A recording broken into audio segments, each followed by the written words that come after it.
Imagine a world where mortals could challenge the gods themselves. Welcome to ancient Greece, where the Olympic Games were born, a testament to human strength, divine honor, and the unbreakable bond between gods and men. Our story begins over 2,700 years ago in the sacred sanctuary of Olympia. Here, nestled in the western Peloponnese, a tradition was about to unfold that would shape the course of human history. But why here? Why now? To understand, we must look to the king of the gods himself, Zeus. Zeus, lord of the sky and ruler of Mount Olympus, was revered above all others in the Greek pantheon. His power was unmatched, his wisdom unparalleled, and it was in his honor that the first Olympic Games were held. Legend has it that Zeus once wrestled his own father, Cronus, for control of the universe. Their epic battle shook the foundations of the earth, and when Zeus emerged victorious, he established his reign over gods and mortals alike. This triumph became the inspiration for the games that would bear his name. But the Olympics weren't just about honoring Zeus. They were a way for mortals to prove their worth, to push the boundaries of human potential, and perhaps, for a fleeting moment, to touch the divine. Picture the scene: a hot summer day in 776 BCE. The air is thick with anticipation as athletes from all over Greece gather in Olympia.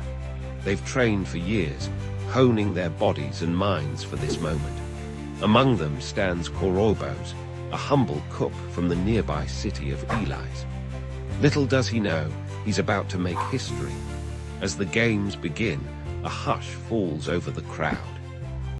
The first event is announced, a foot race, a single sprint across the stadium.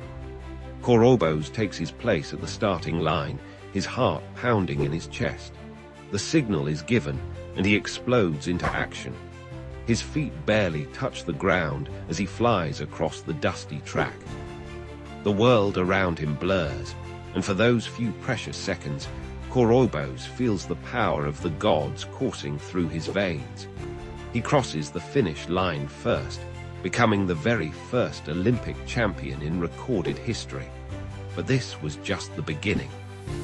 Over the next 5 days, athletes would compete in a variety of events, each designed to showcase different aspects of human excellence. There was wrestling, where competitors grappled in the scorching sun, their bodies slick with olive oil. The discus throw, where athletes launched a heavy stone disc, aiming for distance and precision. And the long jump, where competitors leapt with weights in their hands, defying gravity itself. Yet the most prestigious event was the pentathlon, a grueling test of all-around athletic ability. It combined running, jumping, wrestling, discus throwing, and javelin throwing.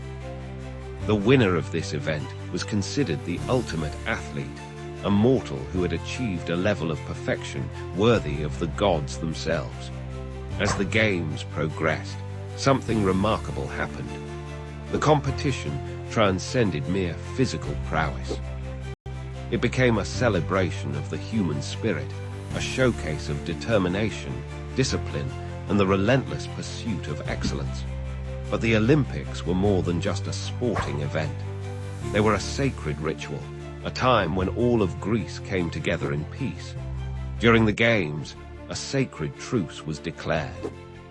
Wars were suspended, and athletes could travel safely to Olympia. This Olympic peace was so revered that it was said even the gods observed it. The Games were also a time of great cultural exchange. Poets recited epic tales of heroes and gods. Philosophers engaged in heated debates about the nature of existence. Artists created stunning sculptures and paintings, capturing the beauty and power of the human form. The Olympics became a melting pot of ideas, a crucible where Greek culture was forged and refined. As night fell on the final day of the Games, the victors were crowned. But they didn't receive gold medals or cash prizes. Instead, they were adorned with olive wreaths, cut from the sacred trees of Zeus himself. These simple crowns were worth more than any treasure, for they symbolized divine favor and immortal glory. The impact of the Olympic Games extended far beyond the borders of Greece. As the tradition grew, it spread throughout the ancient world.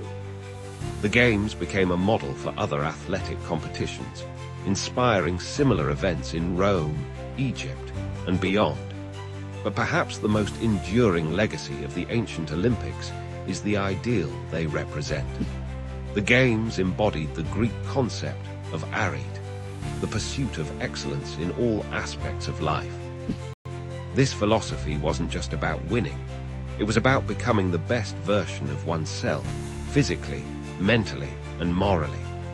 The ancient Olympics continued for nearly 12 centuries, surviving wars, political upheavals, and the rise and fall of empires. They were finally abolished in 393 CE by the Roman Emperor Theodosius I, who saw them as a pagan ritual incompatible with Christian beliefs. Yet the spirit of the Olympics refused to die. It lay dormant for centuries, waiting for the right moment to resurface. That moment came in 1896, when the modern Olympic Games were born. Inspired by the ancient tradition, these new games sought to recapture the glory and ideals of their predecessors. Today, the Olympic Games continue to captivate the world. Every 4 years, athletes from across the globe come together, just as they did in ancient Olympia. They compete not just for medals, but for the chance to write their names in the annals of history, to join the ranks of heroes who have pushed the limits of human achievement. As we watch modern Olympians perform seemingly impossible feats, we're connected to those ancient Greeks who first gathered to honor Zeus. We're reminded that the human spirit is capable of incredible things, that with dedication and perseverance, we can all touch the divine. The story of the first Olympic Games is more than just a tale from Greek mythology. It's a testament to the enduring power of human ambition, the unifying force of friendly competition, and the timeless quest for excellence. It reminds us that even in our modern world, we're not so different from those ancient athletes who stood in the shadow of Mount Olympus, reaching for the sky. So the next time you watch the Olympics, remember Koroibos and his fellow athletes.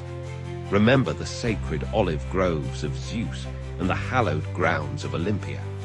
For in those moments of sporting brilliance, we're not just witnessing a competition, we're participating in a tradition that has shaped human civilization for nearly 3 millennia. The Olympic flame continues to burn brightly, a beacon of hope and inspiration for all humanity. It challenges us to be faster, higher, and stronger, not just in sports, but in all aspects of our lives. And in doing so, it keeps alive the spirit of those first games, where mortals dared to compete in the realm of the gods.